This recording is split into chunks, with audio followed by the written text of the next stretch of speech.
नमस्कार जी, मैं सप्तऋषि महर्षि सुषैन। जैसे कि आप सभी जानते हैं कि मैं एक दिव्यदृष्टा हूँ या अभिज्ञ एक सारथी हूँ। तो जब अभिज्ञ एक सारथी की बात आती है तो अक्सर लोग मुझसे अपने भविष्य के बारे में जानना चाहते हैं, और जब भविष्य के बारे में जानने की बात आती है तो हम बात करते हैं वर्तमान की। जब कहीं न कहीं उससे भविष्य जुड़ता ही है।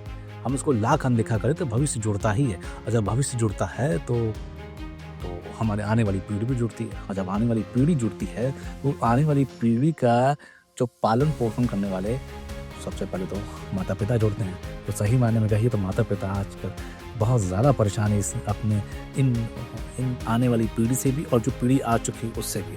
तो जब भी बात होती है तो वो हमें हमेशा अपने बच्चों की शिकायत और बच्चों से परेशान रहते हैं। शिकायत क्या कहेंगे, एक चिंता होती है, माँ की एक पिता की चिंता होती है अपने उस शिशु के लिए, उस बालक के लिए, या उस अवस्था से उस प्रौढ़ अवस्था में जाने वाली जब स्थिति आती है तो हमेशा एक चिंतन की एक भार भाव उखेर ही आते हैं। तो मैं यहाँ ये कहूँगा कि हर जैसे कि जो ज़माना चल रहा है जेन जी का ना, और उसके बाद उन्होंने अल्फ़ा बीटा गामा कितने तरह के जो एवोल्यूशंस होंगे तो वो जनरेशन में देखने को मिलेंगे।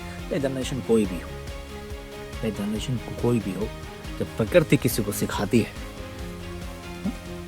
तो उसको थाप देती है।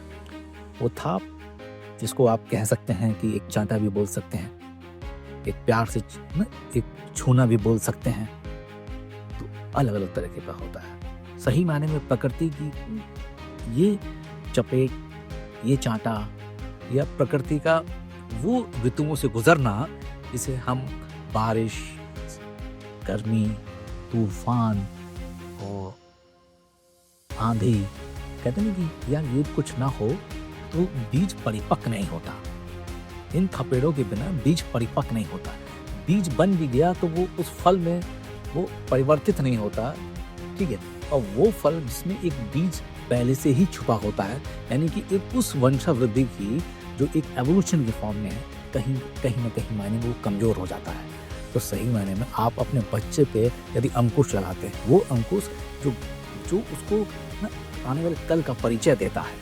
कल का परिचय मतलब कि उन होने वाली सभी संभावित संभावनाओं को की परिस्थितियों से रूबरू कराता है किसी न किसी माध्यम से, ठीक है। फिर वो एक माध्यम एक माँ की डांट हो सकती है, ठीक है, माँ की चपेट भी हो सकती है, ठीक है। फिर चाहे वो खाते पीते वक्त भी हो सकती है, चाहे बच्चों को पढ़ाते वक्त भी हो सकती है, जब बच्चा घर से बाहर जाने की जिद करता है तो भी हो सकती है। ये सभी चीज़ें ज़रूरी हैं उस बच्चे के लिए जो माता पिता देते हैं, और माता पिता के साथ साथ हमारे बुजुर्ग हैं, हमारे दादा दादी नाना नानी, वो भी देते हैं। और उससे बड़ी बात कहें तो प्रकृति जो सिखाती है ना, उससे बड़ा तो शिक्षक कोई है नहीं, ठीक है। तो इन सभी का जो थपेड़े हैं, जो जिंदगी को सिखाने का जो तरीका है, उस बीज को ना, इससे अपने बच्चे को बिल्कुल भी अछूता ना रखें कि आपका बच्चा नाराज हो जाएगा या बच्चा रूठ जाएगा, या बच्चा जो प्रथा है सीखने की वो आप उसके अंदर डालिए। जब वो भले उसको वो एब्जॉर्व करे ना करे, तब भी एब्जॉर्व होती हैं। सही मायने में हम सभी जानते हैं, हमारा अध्यात्म ये कहता है, और हमारे पूर्वजों में देखा भी है कि महाभारत में जब एक गर्भ अवस्था के दौरान जब अभिमन्यु एक बात सुन सकता है कि चक्रव्यूह को कैसे अंदर जाया जा सकता है, तो क्या एक बच्चा जब इस भौतिक दुनिया में आ जाता है तो क्या आपकी बात सुन के वो चीज़ों को नहीं जान सकता, क्या वो एब्जॉर्व नहीं करता? इसलिए कहता हूँ कि चीज़ों को समझाना, बताना, डांटना वो सबको ज़रूरी है कि जब भी वो उन परिस्थितियों में हो जहाँ वो फैसला ना ले पा रहा हो, तो अपनी माँ की उस डांट को, पिता की उस समझाने की उस तरीके को वो उसको अपने उस समय में जाके अपनी चेतना में जाके उसको रियलाइज़ करे और उसको उस डिसीजन मेकिंग में उसकी मदद करे, तो शायद वो जीवन को सफल बना सके। यदि आप ऐसा नहीं करेंगे तो सही मायने में हम अपनी आने वाली उस जनरेशन को कहीं ना कहीं कमज़ोर करेंगे।